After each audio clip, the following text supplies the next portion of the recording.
With great power comes great responsibility. Compromise where you can. Where you can't, don't. Even if everyone is telling you that something wrong is something right. Even if the whole world is telling you to move.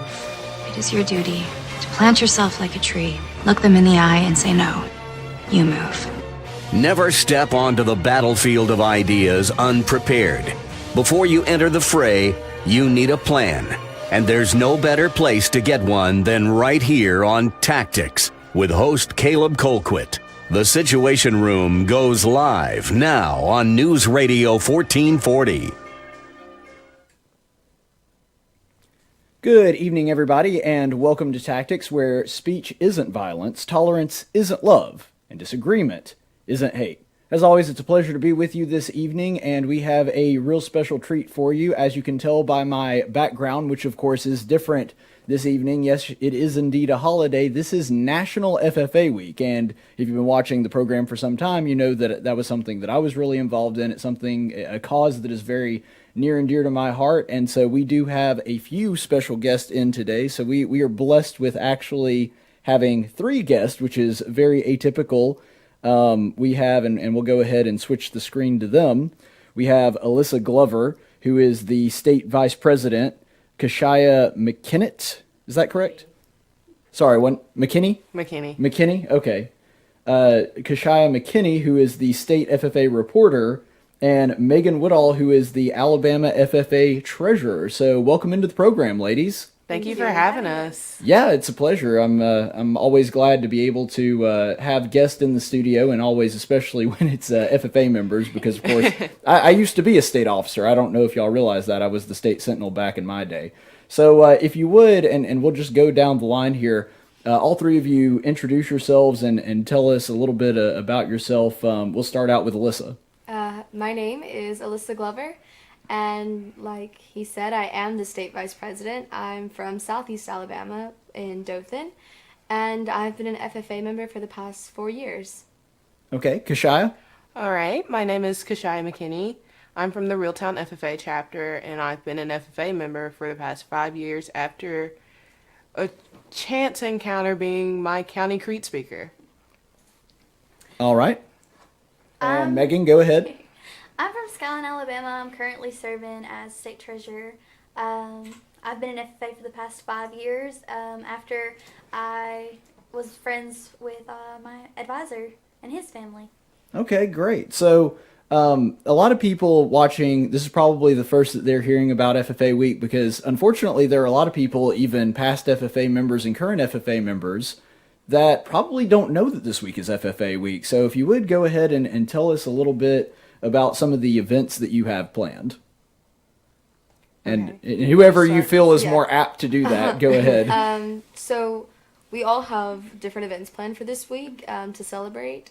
I'm participating in an Ag Olympics on Friday and doing chapter visits throughout the week to develop leadership and just highlight the FFA with our members. Now, Ag Olympics, what all does that entail? So Ag Olympics is normally just like an agricultural version of field day. You might have tractor races, you could have woodstock challenges, whether or not you can make the best birdhouse, and just fun events like that you do on a farm or in the shop on a normal basis. I got you. Back in my day, we actually did have a fundraiser for that. It was, but we called it the Redneck Olympics, so it was slightly less classy than calling it the Ag Olympics. So what about you, Kashia? You have anything special planned for just like FFA Week? Alyssa, I have a few chapter visits planned. Tomorrow I go to Benjamin Russell. Later on in the week I go to McKenzie. But also, because I am the state reporter, I am doing currently on our association page a social media challenge. So we're doing things like yesterday was Member Monday, today's Team Tuesday, tomorrow's Work Wednesday, and just different things like that to showcase the members' talents throughout the states. Yeah, and we may come back to this a little bit later, because right now I want to focus on FFA Week, but I've got to say, being an FFA reporter, I imagine that that's a much more challenging job than it used to be because of social media, because now I was a sentinel, so I never did that job. But when it came to our reporter, I mean, you had the monthly newsletter, and you had to deal with a little bit of the digital media, but not much. I imagine now with social media, being an FFA reporter is a much different task than it used to be. Oh, it definitely is, but it's also really rewarding because social media is such a big thing in today's like society, and it's so easy to connect with members through social media. So it's really cool to get to do that like on a daily basis with them. Yeah, I imagine in some ways you get to be the most connected to the members because of that. Yes, especially this week through the social media challenge. All right, so Megan, do you have anything special planned for FFA week? Are there any events that you're going to be assisting with? This week, actually, at my school, we're doing dress-up days along with participating in the statewide social media challenge. And then as a state officer, I've been going to like farmers' luncheons and meetings and talking about FFA, as well as going on some chapter visits and helping with the North District's mock interviews. Okay, great. So do y'all know, could you tell the audience a little bit about the history of FFA Week, some of the reasons that this is FFA Week and sort of how that came about, how it came to be the big event that it is? Well, I do know that respectively each year FFA Week is kicked off with George Washington's birthday, and normally it falls a week sooner than it did, but it just happened to line up this year that it was the last week of February for us. Yeah. All right, great. And why George Washington? Why did they decide on his birthday as FFA Week? George Washington was a leader as well as a farmer, so he's looked at in a very positive light in FFA. We have our treasurer who's stationed by George Washington because, it's seen as he was able to better serve his country because he was able to relate to the farmers and the people who worked the land, as well as being able to step up into those leadership roles. Certainly. Now, I'm guessing that y'all have probably not seen my program before. That's okay. You can be honest. It's all right. I know that teenagers are not my core demographic, and that's fine. But we really reverence George Washington here, too. You can see the Declaration of Independence up there, which, of course, he didn't have a hand in writing that, but he did have a hand in writing the Constitution. And so it's definitely something that's near and dear to my heart. And one of the things that people kind of overlook when they think of George Washington, they think, oh, president, general. Well, he was a farmer first, and people kind of forget that. So I'd like to get a little bit more personal here with some of your stories and some of the way that you've been involved with the FFA, and we'll just go down the line again, starting with Alyssa. How exactly did you get involved in the FFA, and what drove you to take it to the level that you've had to where you've even gone and become a state officer? So my father was an FFA member, and I am what you would say a daddy's girl, and everything I do to make him happy and just please him. And he served as a state officer in his time as a member. And so along the way, he just kept encouraging me. And the December before state convention last year, he had an aneurysm. And I had lost my faith in the FFA at this time in my life because I was going through so much emotionally with my family and him being in the hospital. But when he recovered and I knew that he was going to be with me for something so important, it increased my determination to become a state officer so that was something we could live through together. That's a great story. I appreciate you being willing to share that with us, especially because of the personal nature of it. What about you, Kashaya? Oh, me? Okay, so like a lot of state officers, I didn't really intend on getting this far. So when I started in the FFA program, and I posted this earlier because it is National FFA Week and yesterday was Member Monday and why we became members. I became an FFA member by chance and state by choice. I was asked to be my county creed speaker, and if you knew me in 7th and 8th grade, I didn't do that type of thing. I sat in the back of the ag classroom, I did my work, I aced it because I needed to, but other than that, I was just the typical student waiting to move on to the next thing, and my advisor goes, hey, I think you'll be great at this, and I'm like, don't think so, but all right, I'll do it. I did it, and it was in studying for that competition, studying the creed, and I was reading E.M. Tiffany's words. I was like, wow, for someone to really believe in something this strongly, it must be something about the FFA, it must be something about this industry.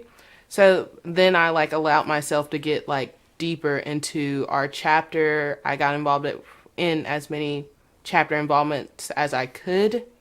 And eventually I was like, hey, I want to run for district office. And I became a district officer. And then I was like, I think I could be a state officer. So I ran. Okay.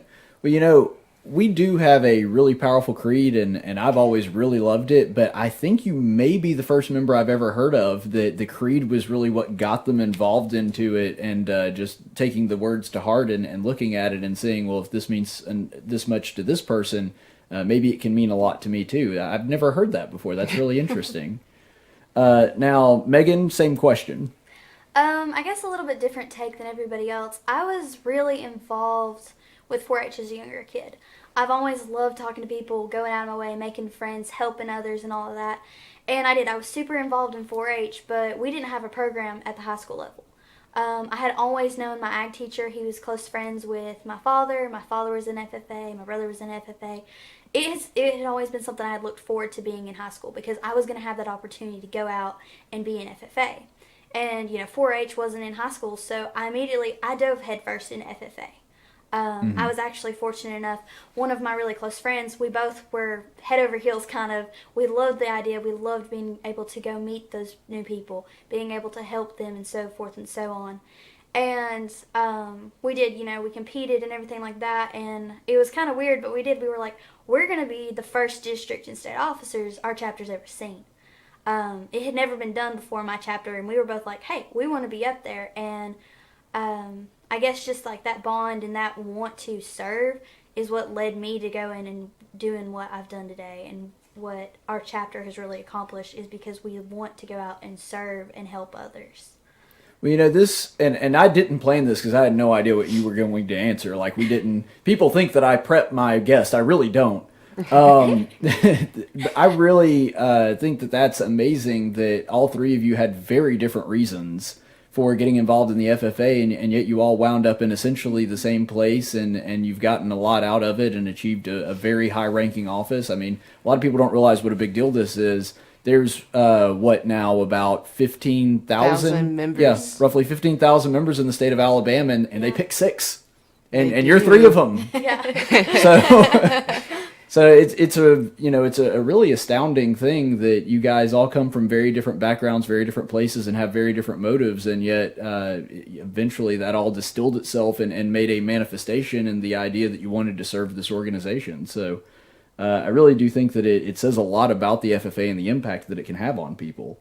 So I want to know a little bit of background here, because I know that all three of you have are very involved in your SAEs, because you wouldn't be able to have a state degree and be a state officer if you didn't have those. So if you would tell me a little bit about your SAEs, and for those in the audience that aren't familiar with that term, supervised agricultural experience, it's essentially your ag project. So tell us a little bit about yours, Alyssa. So my SAE is what we call placement based, and it just simply means that while, yes, I am doing this project, I don't have any intent of going into this field. I'm just shadowing different career paths, and for mine, it's in poultry production. So I work on a farm, and we have 6 broiler houses that I walk every day, and we also are expanding and reaching into cattle. So right now we have about 50 head of cattle that we're looking into, but that's currently what I do on a day-to-day basis, is I work with the chickens and just maintain food and water. Yeah, big business here in the state of Alabama, poultry. So what about you, Kashaya? All right, so before I even start this, I just want to say that I had, prior to FFA, no background in the ag industry. So getting my SAE together, I realized that in the ag industry and then people surrounding it, there are a lot of misconceptions about what goes on producer to consumer, because consumers no longer grow their own food, and they read all these things in the media, and they're like, okay, well, this is what the producer is doing, and the producer is wrong for this. And it's actually not. It's just a misunderstanding, if that makes sense. Sure. So I have... No, nobody in the media ever lies. Just so you know. So I have an entrepreneurship-based SAE. I own my own website, and on that website, I discuss the misconceptions in the ag industry. All right, well, go ahead and give us your URL right now in case they want to check it out.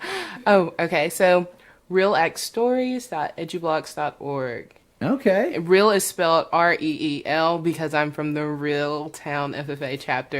Puns, I like it.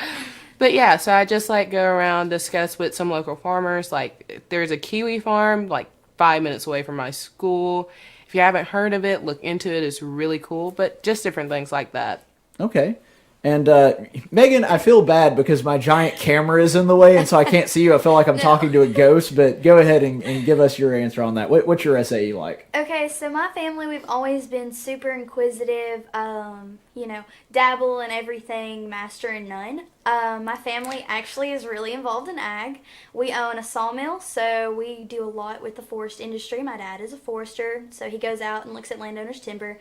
That's my main SAE as I go out and I do forestry and I talk with landowners and help determine what they want done with their land and how to best do that and keep management practices in mind so the environment isn't harmed. But I've also had poultry where we've raised our own chickens for meat and eggs. We've had quail. I have a lot of large livestock as well. I've even started this year an aquaponic system. Fish that produce fish that help plants grow because you have your plants on top and it's absorbing the nutrients from the water and the fish. And then so kind of sustainable aquaculture. Exactly. Okay. And then of course ag education because that's what I'm looking to go into after I graduate. So a little bit of all over the place. Yeah, I was about to say that's what we would call a diversified SAE. But no, that's great.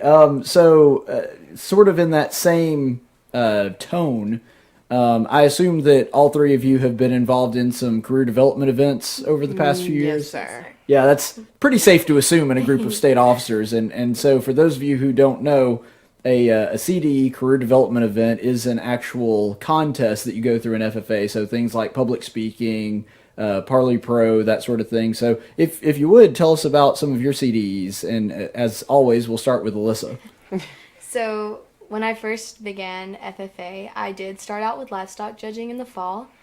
And I'll be honest, I had absolutely no clue what there was behind livestock. I didn't know a single thing. Didn't know the difference between a cow and a heifer. And then in the spring... And that's significant. Yes, it's pretty important. We figured that out. Right. And then in the spring we moved into poultry, and I'll be honest, I work with chickens every day, but I'm not a chicken person. And something that not many people realize is that there's more than just agriculture when it comes to CDE events. Mm-hmm. I love to sing, like to the point where I love annoying the people around me with my singing.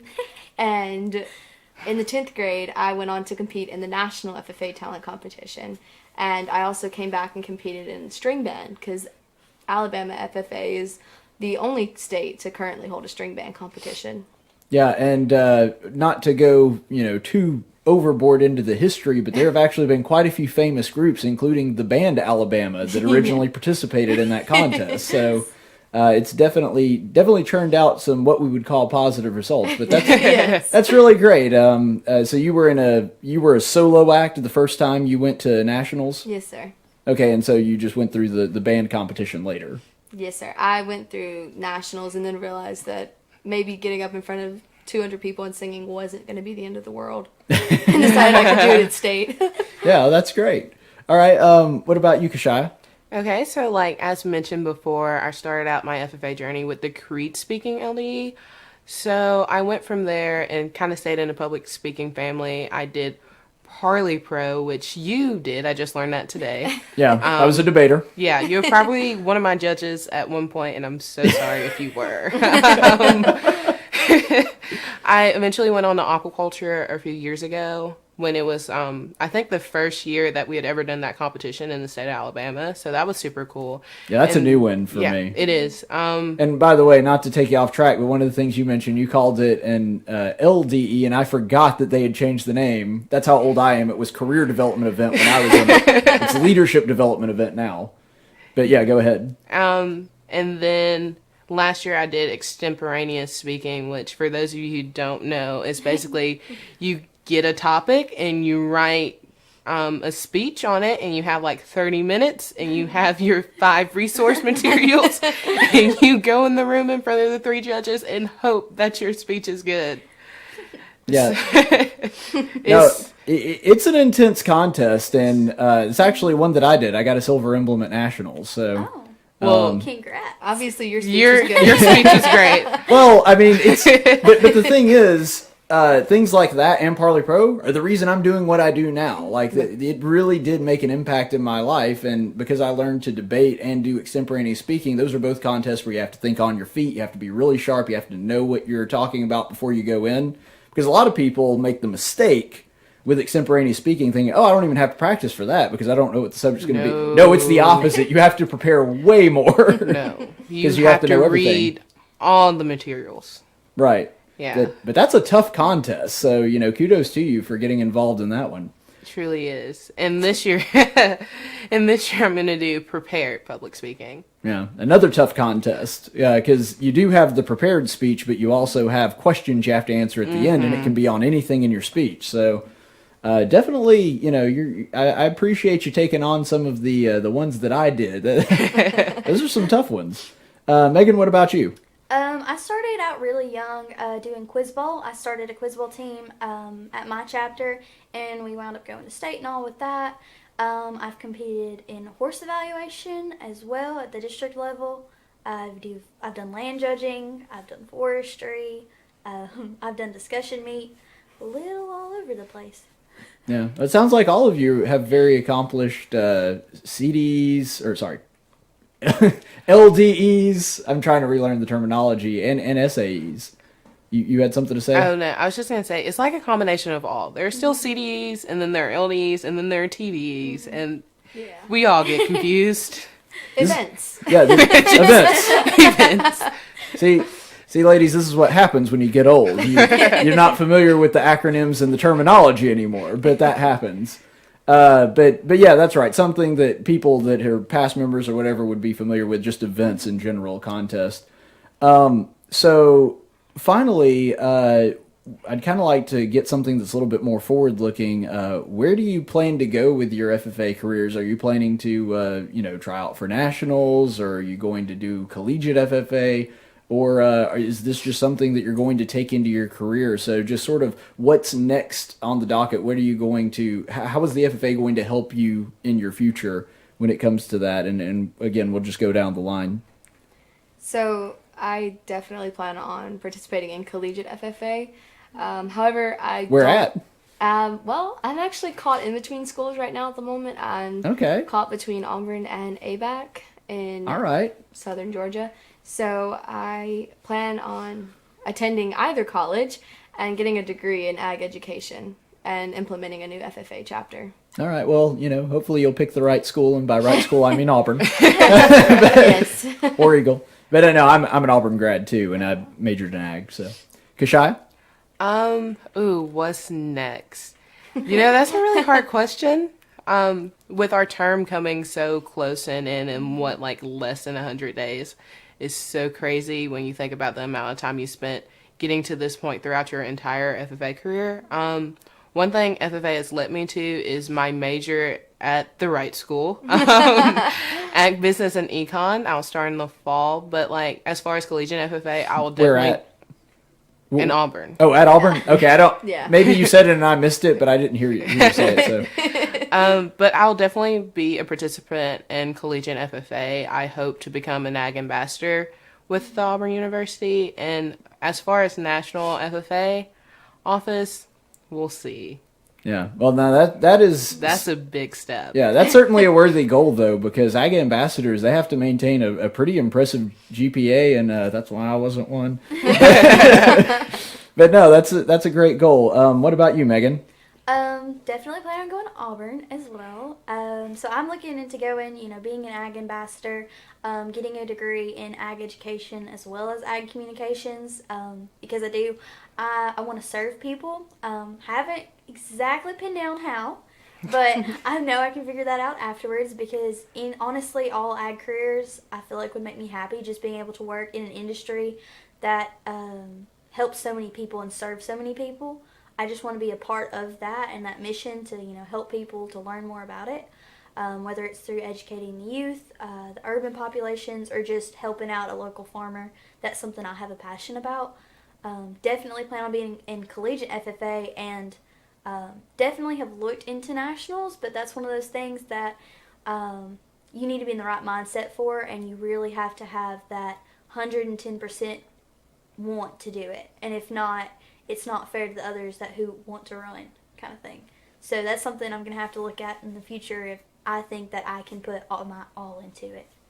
All right. Well, excellent. And I've got to say that you're an impressive group of young ladies. This is one thing that a lot of people don't think about because, especially in like our parents' or grandparents' generation, that was at the time where the vast majority of the people in FFA were men.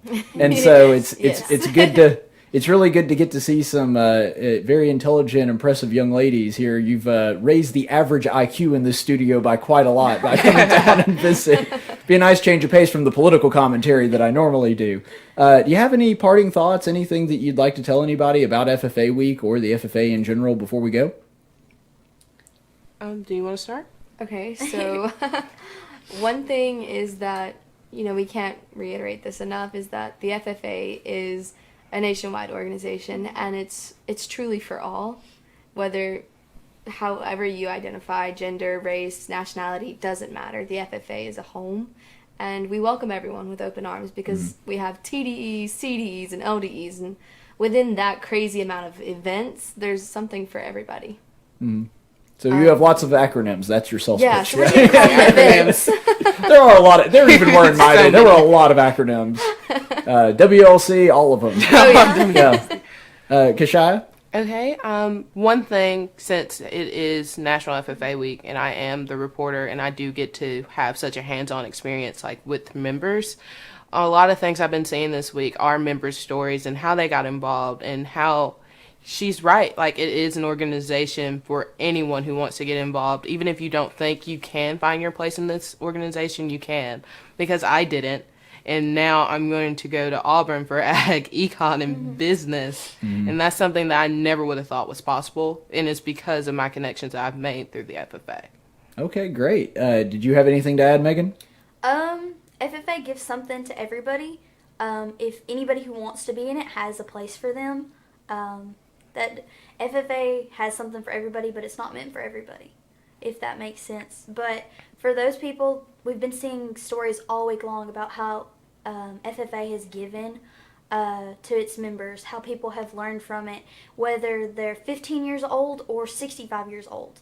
We've seen how it's given to people, and I guess my parting thoughts is, right now we're running a campaign for giving FFA back to those people in our communities. So it's Give FFA Day. So if anyone would be interested in that, that would be a great way to help people who can't afford FFA jackets and things like that and those materials. So if you would like to donate, go to www.ffa.org, right? And that would be a great way to give back to your community if FFA has helped you. All right, excellent. Thank you, ladies. We have today Alyssa Glover, the Vice President for Alabama FFA, Kashaya McKinney, the reporter, which, by the way, I had as McKinnett earlier today, but that was Andy Chambers who spelled your name wrong. So I take no blame for that. And our state reporter here in Alabama, and also Megan Woolall, the Alabama FFA treasurer. Thank you so much for being with us, girls. Thank you for having us. All right, and with that, we're going to go ahead and take a quick break, and we'll be back in just a minute right here on Tactics.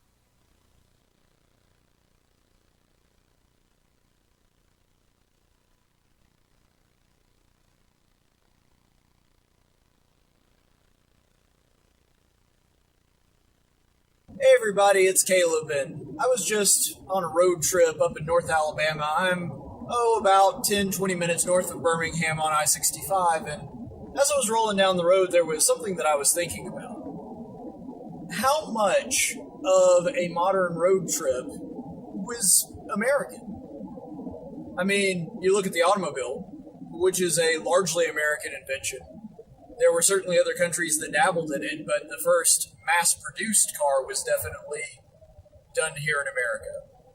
And so the idea of driving as being something for the masses is definitely a uniquely American thing. And then, of course, you've got, when it comes to the technology in your car, a lot of that was thought up in America. Now, y'all know that I'm a big radio guy, and it's true that other countries definitely contributed to radio technology. But the idea of radio overall is a largely American enterprise. And when it comes to broadcast, in other words, radio that's done for the masses as opposed to a one-to-one communication, that is something that was almost most exclusively American. We were really the first ones to be able to do that, and that's part of where my degree comes in, is studying the history of broadcasting and the history of radio. And so there's so many components surrounding being on a road trip, traveling down the interstate, traveling down the highway, that is such a uniquely American experience. And there's certainly other countries that do indeed have some of the trappings of that. And I've been around in a car quite a bit in different countries, riding around to different villages to preach the gospel. But even then, what you're looking at, all of the things surrounding that, are things that were largely thought of in America.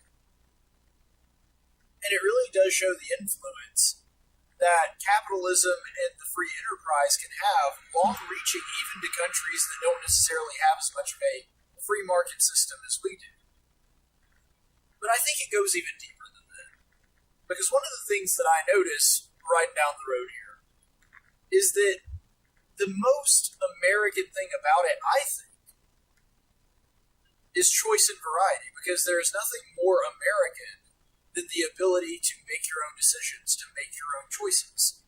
I mean, I'm looking around and you can probably see some of the cars whizzing past me in the background.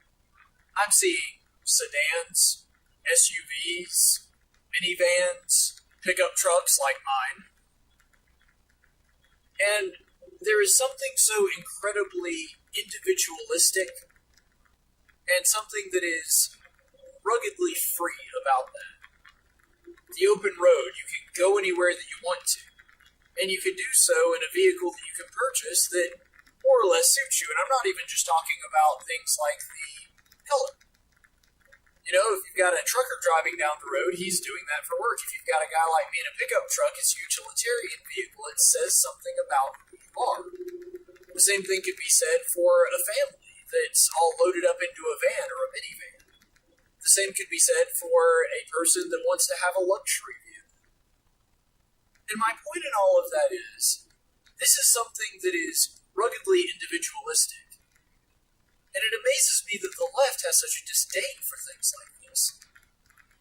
You know, when it comes to people that are concerned about the climate, for example, and also when you consider just in general big government advocates, what do they always talk about? We have to get rid of our vehicles, and we all need to switch to public transportation, we need to be on trains, we need to be on buses, or whatever else. Without even really realizing it, I don't think that a lot of these people consider that so many of their policies seek to rob us of our individualism. And it's funny that they always talk about being the ones that are in favor of free and open expression and just being yourself. When it comes right down to it, they don't even believe their own ideology. And I'm not saying that we should only have automobiles and the only reason that we should have them is because it is a form of self-expression. But that's definitely a bonus. It's definitely something that says something about who we are. And that's part of the reason that people choose the cars that they do. They pick them because, well, there's some kind of practical use, but even in that practical use, it says something about who we want to be and who we want to communicate ourselves with the rest of the world. And that goes for people on the right and the left. One of the reasons that I oppose big government so fervently is because ultimately it seeks to make us merely a cog in a larger machine. It seeks to reduce us to just another unit of the masses. And freedom is the ability to be an individual, to say, no, I can do it. I can be my own person. And I don't need anybody else to tell me how I'm going to get around or how I'm going to provide for myself. I don't need that. I don't need you to take care of me. I don't need to be dependent upon you. I want to be as free as the open road.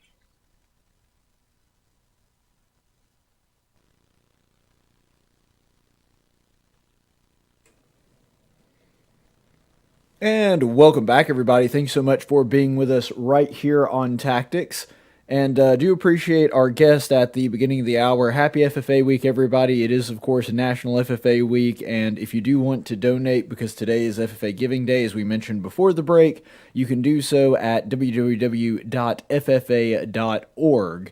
And they'll have a big shiny graphic for you to be able to click on. And it won't be hard to find, believe me.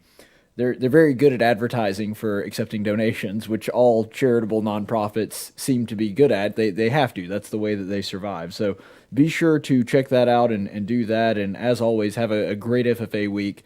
It's something that I look forward to every year. It's something that I know that thousands upon thousands, if not millions, of former FFA members look back fondly on. And I got to tell you, there is nothing more American than American agriculture. We were started out as a backwater, primarily agricultural nation, and it was Thomas Jefferson, a farmer himself, that said that America will remain at her best if she remains primarily a small agrarian country. And the truth is, you see that a lot of the American values get lost now that we no longer are that, now that we're very industrialized, that very few people live on a farm, that only 2% of our population, actually not quite 2% of our population, is still in production agriculture, you've seen a lot of those American values somewhat go by the wayside, and that is because, just like Jefferson predicted, once we moved away from that, we moved away from our roots, we moved away from the principles and the reliance on God that we once had that rooted us in that firm foundation of the Constitution. And I think that it's important that we remember that. And speaking of those that have moved away from those values, that have moved away from those principles, I hate to have to bring this news to you, but it's my job. And you know that local news does take priority here on Tactics. There was a report that I read the other day that came from the Montgomery Advertiser, and the Montgomery Public School system was recently engaged in an audit, and you know that there's been a big hoopla about how the Montgomery Public Schools have been run, and because of that, they've had a state takeover, and they're trying to figure out where all the problems in Montgomery Public Schools are. So they did this audit, and it found $700,000 of misuse.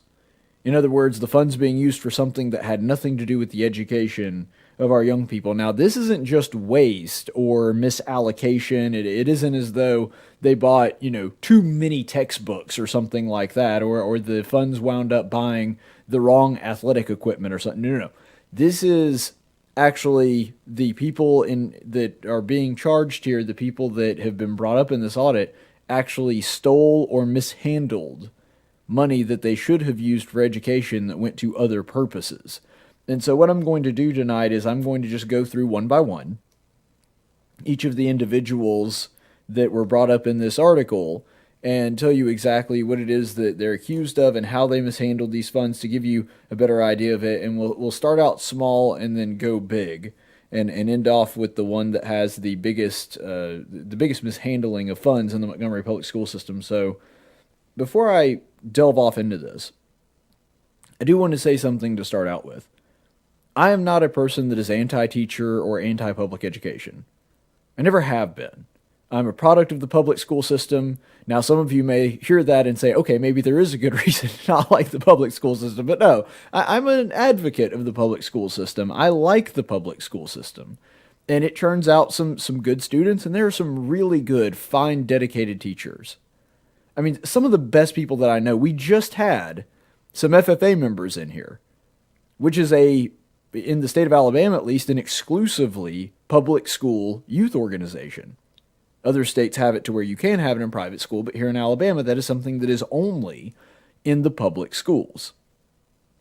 And that was something that had a tremendous impact on my life. Most of the skills that I use every single day on this program, I learned in that program. So I'm not anti-public school. And remember that my father is a retired ag teacher. One of the finest people that I know. I could say the same thing about people like Joe Hopper, one of the best math teachers I've ever had. Margaret Harris. You could go down the list. I could rattle off at least a dozen teachers. Karen Brown, different people that had a huge impact on my life and taught me a lot. But here's the thing. When it comes to the Montgomery Public School system, the system is rotten to the core. That does not mean there are not some good teachers in the Montgomery Public School system. In fact, I'm friends with a couple of them. And so I know there are good people that are just trying to do the right thing, that really care about these kids and really want them to have a good education. It is not a slam against those people to point out that there is corruption and that this thing is so corrupt that it needs to be rooted out. Tree, branch, and root. Everything needs to come out of this thing. We've got to do some major overhauls. And this is just a testament to that, because the thing is, for the good teachers that are really trying their best, that really want to make a difference, that really care about the children in these Montgomery Public Schools, they deserve better. So obviously this is about the kids, and primarily that's always going to be the focus, but they deserve a better administration that is better suited to back them up and does not misuse the funds and the public trust that those teachers have been given, because this makes the whole system look bad. And so that is why I'm saying that it is things like this that actually good teachers are the ones that will be the most fervent in saying that, no, we don't need to do this. This isn't a good idea. We need to root that corruption out. Just like there's nothing that irritates a good cop more than a dirty cop. It's the same thing with the teachers. Nothing irritates a good teacher that's just trying to do the right thing.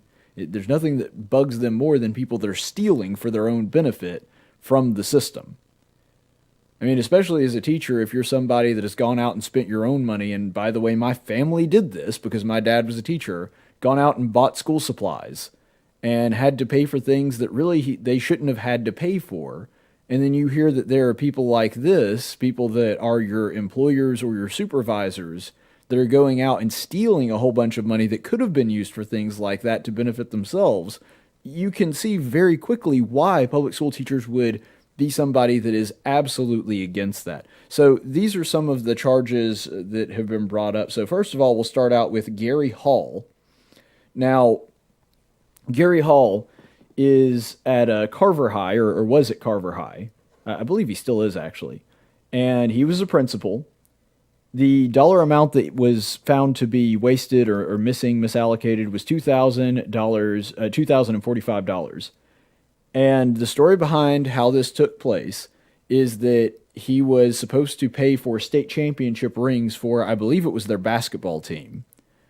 And they went to go ahead and get the rings. They were a couple $1,000s short, and so he misallocated funds. He used funds that he wasn't supposed to pay for the rest of it. So they had, I think it was about $13,000, and then they just went and paid the extra $2,000 on top of that to be able to top it off. And then after the audit, they found out that this money was missing, that it was not used for the correct purpose, and so they tracked it down, and what happened is Gary Hall has paid it back. So a misuse of funds for sure, especially from somebody that is a principal, that is supposed to know better, that is supposed to be better at doing stuff like this, that is the one that's supposed to be responsible for things like this, used funds he was not supposed to, he was not authorized to, on something that, let's be honest, it's a good thing, but it has nothing to do with education.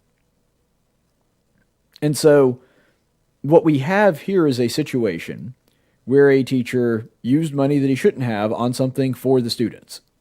Bad, but at least he is using it on something that is for the students. I'm not saying that excuses it or that we should overlook it or give him a pass or anything like that. I'm just saying that it wasn't like he was going out and buying stuff for himself. And so he has paid it back and everything has been settled. So that's really the case that is the most benign when it comes to this. Now, this next one, not so much. So there was no picture for this one, but Michael Walker, who also at Carver High and was the JROTC instructor. Now, the final dollar amount was $44,000 with Walker, and I would tell you what they spent the money on, but the thing is, we don't know. That money just went missing, and so they didn't just use the funds to do something that may or may not have been authorized, or that they just, may have bought something that they shouldn't have using school funds. No, just straight up took the money. So that's one that they're going to have a hard time rectifying, and I'm sure that they have their legal team working on that as is. This one was just straight up stolen. And this teacher, this instructor, I believe, is no longer with the school, thank goodness. Now this one, Chauncey Shines. So Mr. Shines here, a teacher and athletic director at Brewtech High, the total dollar amount about the same as the last one, $46,000. And this one is really bad because it almost would make you feel better if he just straight up stole the money and then went and spent it and we had no idea what it was spent on. But we actually do have in the school budget after this audit was conducted, we know where that money went. We found out where that money was going to, and he spent it on strip clubs, on a local bar. There were several bills to that. Also, online gaming. Now, that seems to be a nice way of saying gambling. I don't know, maybe he was playing World of Warcraft, and he doesn't look like the World of Warcraft type, but maybe it was World of Warcraft, and he was just paying his monthly subscription fee to be able to, go out and play on one of those online games. But it seems when they say online gaming, what they're actually suggesting is that it was gambling. And it also said video sites. Now, we're on YouTube right now, and as most of you know, that's where most people go for videos, and YouTube is free. There's a few others, Venmo, that kind of thing. They're pretty much all free. So then you have to ask yourself the question, what kind of video site was he paying for? Now, I don't know this for sure, and I don't want to say anything that I can't prove, but so keep in mind this is speculation, but it seems as though if he's paying for an internet video site, it's probably porn. Maybe the evidence will come out and show that it was, I don't know, some kind of weird video service or something like that, a subscription to, goats or something. I don't know. Maybe Netflix, but it almost seems weird to classify Netflix as a video site.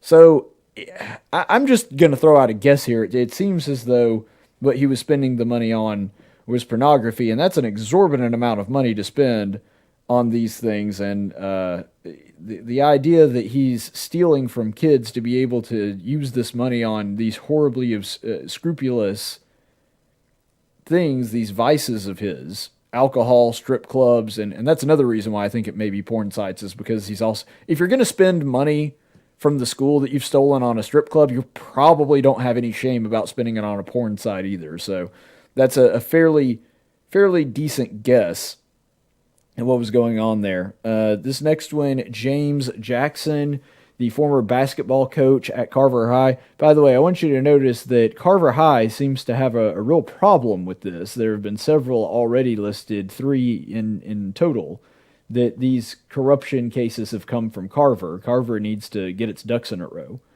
But the former basketball coach from there, money wasted was $77,000.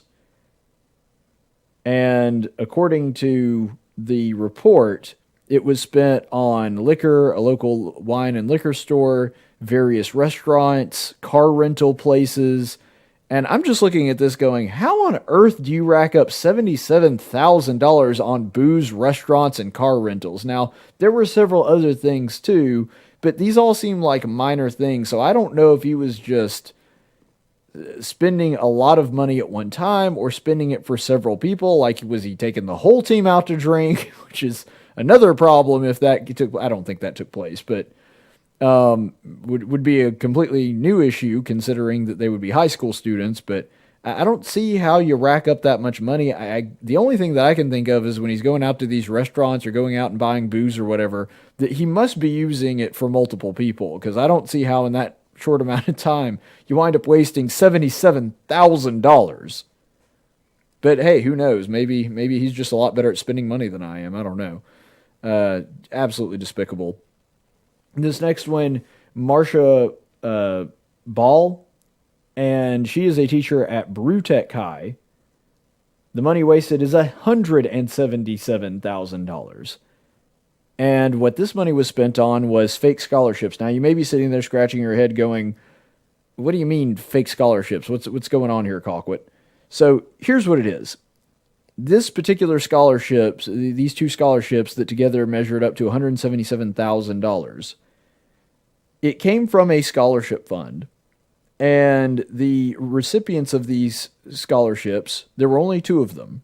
Her benefactor was her mother, and the only two recipients were her children.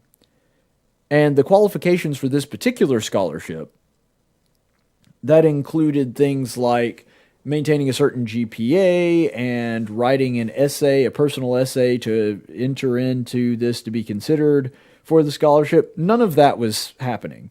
Neither of these two recipients fulfilled those requirements. And so what happened is, despite not fulfilling the requirements of the scholarship and despite nobody else being considered for the scholarship, somehow magically the children of this woman wound up with the scholarships. So that's how that bill got racked up. As you can imagine, there was some home cooking going on here. And then finally, and this is the really big one, Walter James, who formerly of Jefferson Davis High School as the assistant principal, wound up wasting $300,000. So out of the $700,000 that was wasted, he wasted almost half of it. And there aren't a lot of details given on this one. It just says fictitious vendors, which probably means that he just stole it. Either that, or he had friends that created a shell company or something that sounded like it was real, and then he would pass it along to them to kind of launder it and then take some for himself. Maybe his buddies get a cut. I don't know. But he's either just making up vendors and pocketing the money himself, or he's got other people that he's got as a run-between, as a launderer. But either way, this is not looking good for Walter James, because he's just making up imaginary vendors, imaginary people, like an imaginary textbook company, for example, and he's writing checks to them, and yet they can't verify that these vendors actually existed or that any good or service actually came for the benefit of the school with this. And I find this incredibly interesting because apparently, according to this article, James is now an attorney operating in Montgomery, so that's going to be real interesting to see if, there's some kind of disbarment or something like that. I will be really fascinated to see where that goes. But the thing is, and I don't have to tell you this, but it bears repeating just because of the circumstances surrounding the situation. It is utterly, utterly disgusting to take money that was intended to be used for kids, for their education, and steal it to use it for yourself. I mean, I guess it would be technically worse if you were like stealing from orphans on Christmas Eve, but there's not a whole lot lower than stealing from children. Especially when the Montgomery Public Schools has for a long time had some major budget issues, could really use that money, and that these kids are primarily intercity kids that are underprivileged and could really, really benefit from this. And now I say that, two of the incidents happened at Brewtech, which is a magnet school. So they're not immune to this either, but especially at Carver and Jefferson Davis, where there are a lot of kids that there's a high rate of poverty in those schools. To take money intended for those kids to get a better education so they can have a better future, and just use it for yourself, especially on some of the things that we were seeing, bars, liquor, porn sites, strippers. Like, you have to be a pretty low-down human being to get to that point. And they should be ashamed of themselves. But I think that this is a glaring example of why it is so incredibly difficult to trust the government with money. And I'm not saying that every government employee does stuff like this, because you have to remember there's an awful lot of people employed by the Montgomery Public Schools, and we only have 6 cases of this going on. But it goes to show how even a small number of people in the public sphere that are working for the government that are untrustworthy could wind up costing the government quite a bit of money. Because look at 6 people and $700,000, that's more than $100,000 a person. That's a ridiculous amount. And so because of that, it's important for us to look at that and understand why people are skeptical when you say, let's just give the government all our money and we'll trust them to sort it out. And that's true whether you're talking about here at the local level or you're going all the way up to the nationals and you're looking at your Elizabeth Warrens and your Bernie Sanders saying, you know what, we're going to take more of your money and don't worry, trust us, we'll put it to good use and we'll decide how it's going to be spent. And we're like, no, a little skeptical of that, don't trust that. It's stuff like this on the local level that makes people question, rightfully so, some of the shenanigans that goes on even at the upper levels of government, because this is a citywide thing. This isn't even an Alabama state thing. This is specifically something only happening in one city, and yet they're screwing people out of their tax dollars that are supposed to go to help kids in need of an education, and instead are being used to fund the vices of these individuals. And that's why that public trust isn't there, and that's why I think that it shouldn't be there. Because government is prone to corruption by its very nature. And that's one of the reasons that I'm such an advocate of a small government, to where even if the people are horribly corrupt, they can't do that much damage because there's not a whole lot of damage to do. They can't steal that much money because you're not taking in a whole lot in taxes in the first place. They can't destroy the system because the system has so very little power that even if they do something evil and corrupt and bad, it may hurt some people, but the damage will be minimized. Ultimately, this is a great testament to why low taxation and smaller government is the way to go. And when that takes place, and when there is less power, and when the government isn't able to do as many things, the draw to a corrupt person isn't nearly as strong.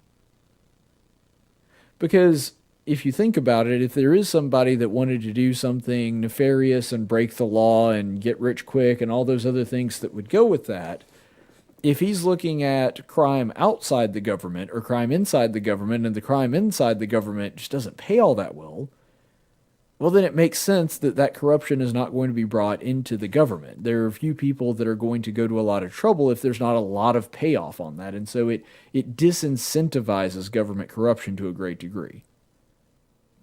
But that's the ideal. Dealing with what we're dealing with now, I think that it's just more prominent and obvious than ever that the government running this thing does not deserve more of our tax dollars, which is ironic because just earlier last week, the city of Montgomery passed an occupational tax. And they said that the reason that they were going to pass it, even though they did not specifically verify where the funds were going, and we'll get to that in a second, is that they were going to spend some of the money on education. This is why people don't believe you, and this is why they're skeptical of you when you say, hey, we need the money. Because A, in this case, you're not even designating what we need the money for. And B, and I think this is more important, that you don't even use the money that you've got responsibly. You don't even use the money that we have already given you, that you've already, let me rephrase that, taken from us under penalty of law. You're not even using that correctly. Why should we trust you with more money? And it's a good question to ask, and that segues perfectly into our daily dose of stupid. That was stupid. I know it was stupid. Really stupid. Hey, I just said it was stupid. It is not uncommon for our daily dose of stupid to be something that is of economic nature. It's not something that is out of the ordinary for us to look at something that economically people just don't have that basic understanding of economics, and so they make a decision that is stupid. But this one really takes the cake. Because the city of Montgomery just recently passed, as we were talking about just a moment ago, an occupational tax.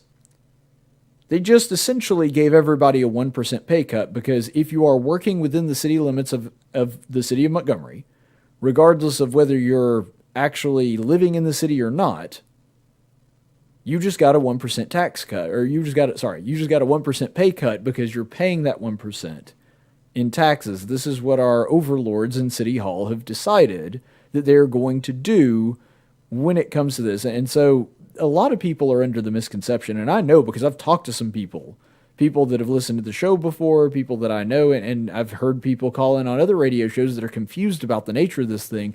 They genuinely seem to think because of the way that this thing has been built and the way it has been sold, that the tax doesn't affect people that live in Montgomery, that it's only to get those evil, terrible people outside the city that are driving into the city to work and then heading back to their homes in Wetumpka or Prattville or Slapout or Eclectic or whatever other city that you may imagine. It's really just to get them because they're using the city's resources and not paying for them. That's the way that this thing has been built. There's several problems with that. First of all, it goes against the very foundation of our Constitution, and it has already been ruled unconstitutional on these grounds before. You do not have taxation without representation. If you're going to tax the workers of Montgomery, you have to give them a vote. So now, and this would be the only constitutional way to do this and to keep this law in place, if you want to have an occupational tax, then everybody that has a job within the city of Montgomery also gets a vote. They're allowed to vote in citywide elections. And even though I'd rather you just not tax me and I just vote for my own town, wherever I happen to be, that's what the decision that Montgomery now needs to make. Are we going to just take money from people that get absolutely no say in how it's spent or what we're going to do with it? Or are we going to go back to only taxing our actual citizens living in the city? That's the choice that, as far as I can see, that they are faced with. But another thing that really bothers me about this is there is no definite answer on what it's supposed to be used for. They've sort of vaguely said that we're going to use it on education, but they haven't been specific about that, and they haven't said that we're exclusively going to do it here. They haven't earmarked it. And so it seems as though that this is just another money grab. I think that they say they're going to use it on education because they know that that's the least objectionable of all of the options. And so because of that, they're hoping that they'll catch less flack because they're going to use it for that, but they haven't designated it, and it looks like just another money grab. But the reason this is such a dumb idea is because it affects both the people that are going to be working here, but it also affects prices.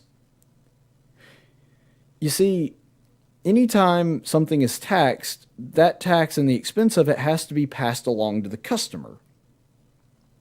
And so when it comes to something like this is going to necessarily raise the prices of goods and products and services within the city limits of Montgomery. And because of that, there are going to be people that try to avoid it. For example, let's say you run a lawn care service and you service people in the city of Montgomery and also people in surrounding cities. And right now your headquarters is in Montgomery. Well, all you would have to do is move your headquarters outside Montgomery, and then when people pay you inside the city of Montgomery, you don't have to pay the tax. So there's going to be a lot of that, but that's not even really what I'm hinting at. If you're going to actually deal with businesses that operate within the city of Montgomery, you're going to see an increase in your products as well because those things are connected. You can't just say in a vacuum, we're going to take 1% and nobody's going to see any difference, or there's not going to be a change economically in the city. You have just discouraged that behavior. And you've also created a market distortion which artificially raises the prices of goods, services, and products within the city limits. Anybody that has a job within the city limits, this is going to affect the prices of whatever it is that they are giving you or selling you. And another thing, too, that, like I said, there is this misunderstanding that it's only going to affect commuters. Actually, it's going to hit the poor people living here the hardest. And so it is a flat tax. It's going to affect everybody that has a job within the city of Montgomery. So it's not as though it's something that is going to hit the poor harder. Some people have called this a regressive tax. I don't think that it's actually a regressive tax because it is a flat rate tax.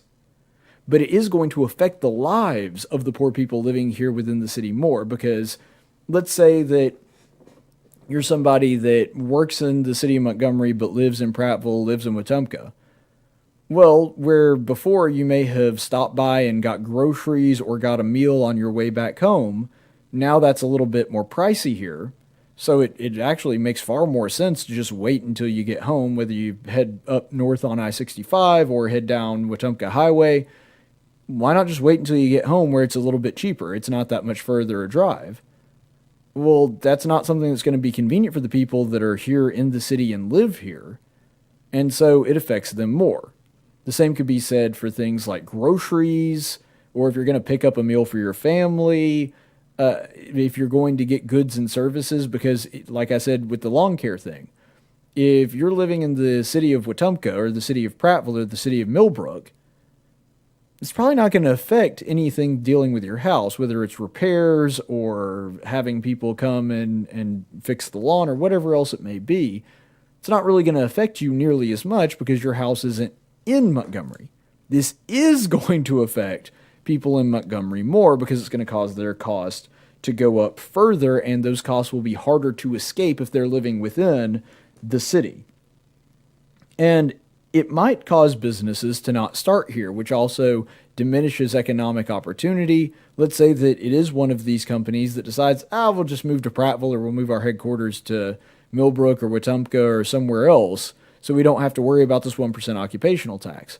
Well, that means the people in the city are less likely to be able to apply for the job and get the job because they're going to be further away. They're less likely to hear about the hiring. There's a myriad of reasons why this affects the poor people living in the city and has a much more detrimental effect on their life than it does for people that are more affluent, the ones that are richer, and those are the ones that tend to live out in the suburbs as opposed to the inner city. And so because of that, what you're going to see is it affects them more, and it also affects them more just as an economic principle that 1% of your income is something you're going to miss more the less money you make. For example, let's say you're living in the city and you're only making about $30,000 a year. Okay, well that $300 that you're not going to see now, that's a much bigger impact on you than it is somebody that makes $100,000 and they make $1,000 less. That is going to have a significantly less impactful shock to their budget and their lifestyle than it is for the people on the poorer end of that spectrum that now are just working as hard as they can, just trying to get by, making $30,000, maybe $35,000 a year. That makes a far bigger impact on them than it does the rich guy. And so it actually hurts the poor and hurts those living in the city of Montgomery more than it hurts the commuters. And this will also discourage commerce because, like I said, it's a market distortion. And anytime you distort the market with an artificial price inflation, then necessarily you're going to have less people making economic exchanges. But let's just, for the sake of argument, let's pretend that it only affected commuters. It would still be a bad idea.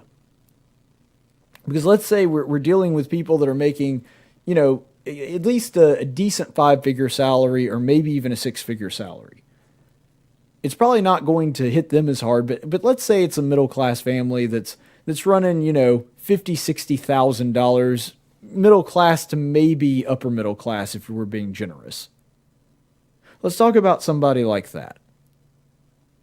It's going to hurt the city of Montgomery more because what that is going to do if they're making $50,000, they have $500 less. I said it right the first time. $500 less in their budget than they did before. What is that going to take form? What exactly were they going to spend that on? Well, it was probably disposable income for them, which means it was something they were going to use on recreation, that sort of thing. Now, I'm not saying that this is going to happen for every family. There's a myriad of things that they could use that extra $500 for. But don't you think those are the people that are going to, if they do have a little throwing around money, where are they going to spend that? Maybe they go to the mall, they go to East Chase, they go to buy something at Best Buy, maybe they go to a nice restaurant here in Montgomery, something like Firebirds that you wouldn't have out in Prattville or you wouldn't have out in Wetumpka. Well, now what happens? They may have to, cut the budget a little bit. They may have to eat in. Where's that money going to go? Probably the Walmart or the Publix in Prattville or Wetumpka. I imagine that's where that's going to go. And so it does hurt the city of Montgomery. Maybe those are the people that were going to go to a Biscuits game or go to a concert in the Impact, and they can't afford that now because the city of Montgomery has taken 1% more of their money.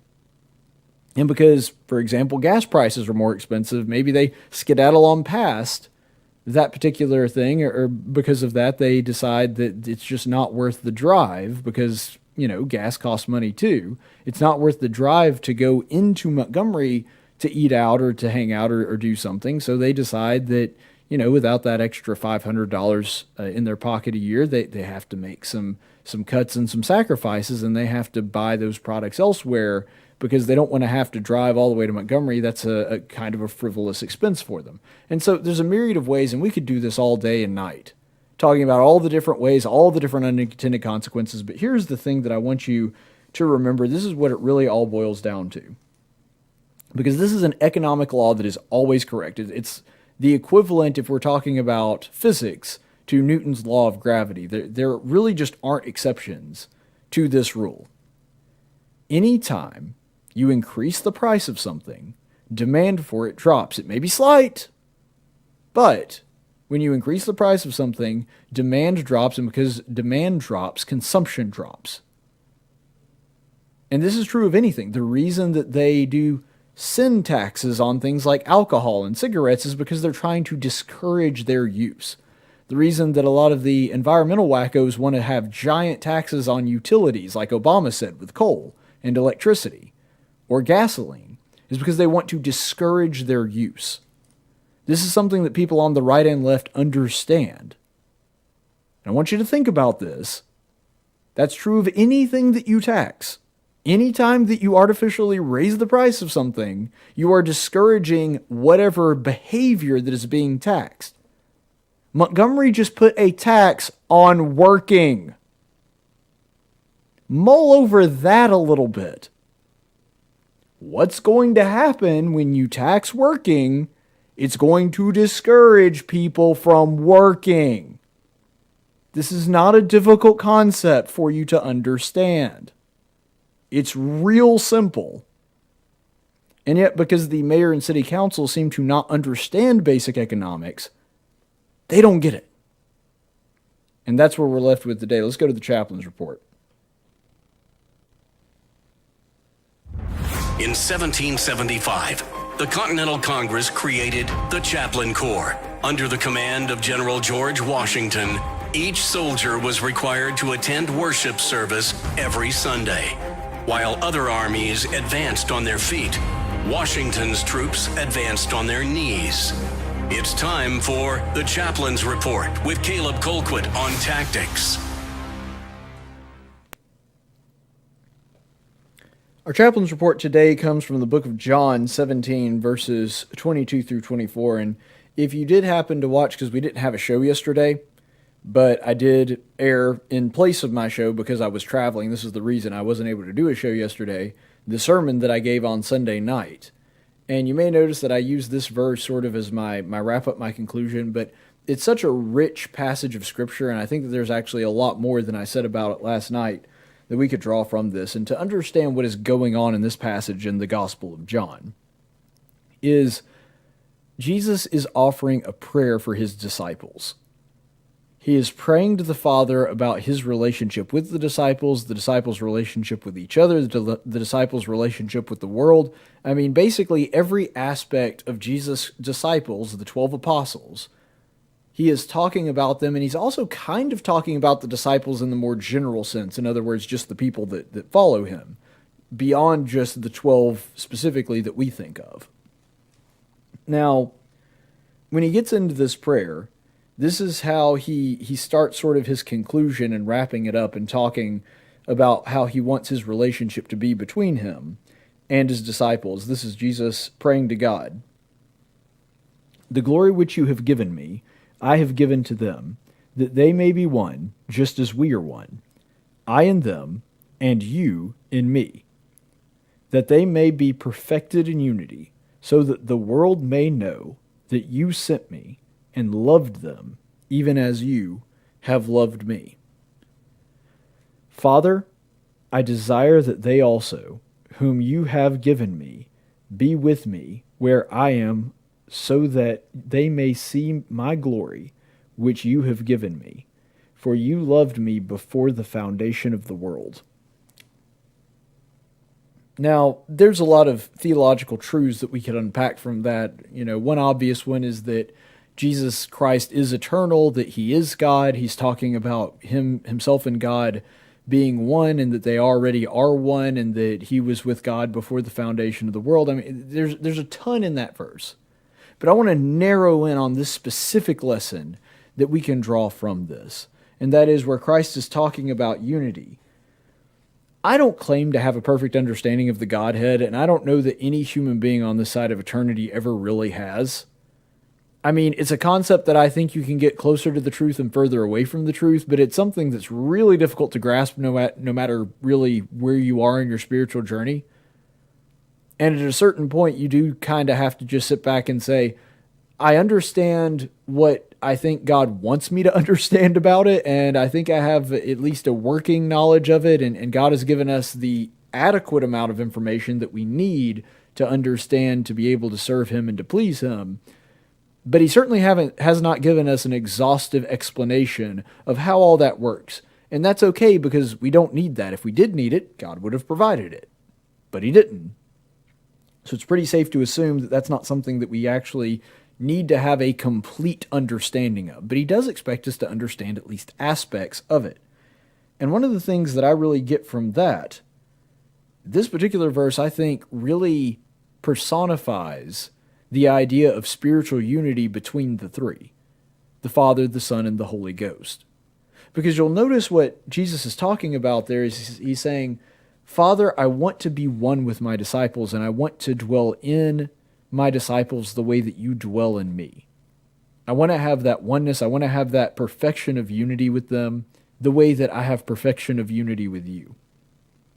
See, now that's important, because what Jesus is talking about there, what Jesus is signifying by saying that, is that they do have perfect unity. And part of the purpose of that perfect unity, whether it was, I don't know if it was necessarily intentional or not, it seems to be, that the relationship that God wants between Himself and man is a reflection, a mirror image, something that is modeled upon His relationship between Him and the other two parts of the Godhead, which is fascinating.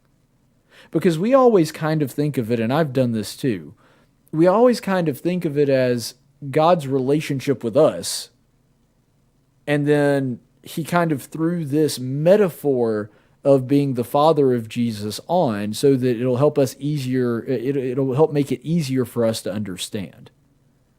It seems as though we've got it backwards. The relationship between God, the Father, the Son, and the Holy Ghost came first. And then when God created us, He wanted a similar relationship between us and the Godhead. Not the same, but at least similar in some ways. Which means that God was the Father first. And that wasn't a metaphor that He just created to make it easier for us to understand. That's the relationship, that's the perfect unity in perfect obedience that they had beforehand. And we're supposed to learn from that with our own familial ties. It's the reverse of what we usually think of it as. And so, with that perfection and unity, what Jesus is talking about, that relationship that He has with the Father, that means that our relationship to one another and our relationship to Jesus is supposed to be something that looks actually pretty similar to what Jesus has with God. And look at all the things that the aspects of Jesus' relationship with God, and that's especially prevalent in the Gospel of John. It talks about being perfect in obedience. It talks about Him being humbled before Him. And even in this very passage, Jesus is begging for God's glory to be seen through Him. Why? So that they, talking about the disciples, can know you. If you wanted to sum up the mission of Jesus Christ in one verse, John 3:16 is a great one. There's other verses that I think that you could say are a perfect little eggshell, a little nutshell example of what the gospel is, but I think this is one of them. Jesus is saying, I want these people to have a relationship with my Father. I want them to have perfect communion and perfect unity with Him. And because of that, I'm coming to earth to make sure that is a possibility. That's what the crucifixion was all about. The whole reason that the crucifixion was necessary is because we were separated from God the Father through sin. And Jesus said, I've got to figure out a way to fix this. I've got to do something to repair that broken relationship. And the crucifixion was the answer. Shedding his own blood so that we might be forgiven of our sins and once again have that communion with God that we were always intended to have. See, in a lot of ways, unity was Christ's mission. To reunify a father with his younger brothers. That's what Jesus Christ came here to do. And he's saying, Lord, I want other people to see the glory that you've given me so that they'll come to know you. Well, isn't that the relationship that we're supposed to have with other people in the world, other brothers and sisters too? It's not to show off. It's not to show, hey, how perfect we are or anything like that. It's, I want other people to see Jesus Christ living in me, not so they can think I'm so great, so they get to know him. I'm just an arrow pointing in that direction. That's all I'm doing. That should be our goal in life in the first place. That we act as a beacon saying, hey, this is where the water of eternal life lies. This is the way to be able to live abundantly and live eternally. This is the way, the truth, and the life. Go. I'm showing you where it is. Go now. It's important. I've partaken of it. It's made a huge change in my life. That's what I want for you. That's exactly the attitude that Christ is putting on here. He's saying, I have this amazing relationship with God the Father, and I want you to have it too. This is how to do it. And he spent his entire ministry conveying that message. That's the kind of life that we should live. We'd say, look, guys, my life has been irrevocably and wonderfully changed by the lifestyle that I'm living now. But here's the thing. In order to be able to do that and to do it effectively, our lives have to actually look like Jesus. They're not going to be able to see the glory of Jesus through us, the way that they saw the glory of God the Father coming through Jesus, unless we actually are doing what Jesus did, which is acting that out and living it out. And so if we're going to be these beacons, if we're going to be these giant signs pointing to the living water that Jesus talked about, then we have to live the way he lived. We have to follow his teachings, because otherwise, when we say that, that's going to fall on deaf ears. And it should. Because if we're not living the way that Christ told us to, of course our mission, and of course our message is going to fall flat. I just think it's fascinating that in verse 24 there, that Jesus is actually saying that I want God to be with my followers. I want them to be with me and to learn about me so that they can get to know God. That's what Jesus Christ came here to do. And if we want other people to have that same relationship with Jesus and God the Father that we have, to have that perfection of unity that Jesus is talking about, we've got to follow the example of Christ. Do exactly what he did. And this is something that actually is a little bit hard for me, honestly.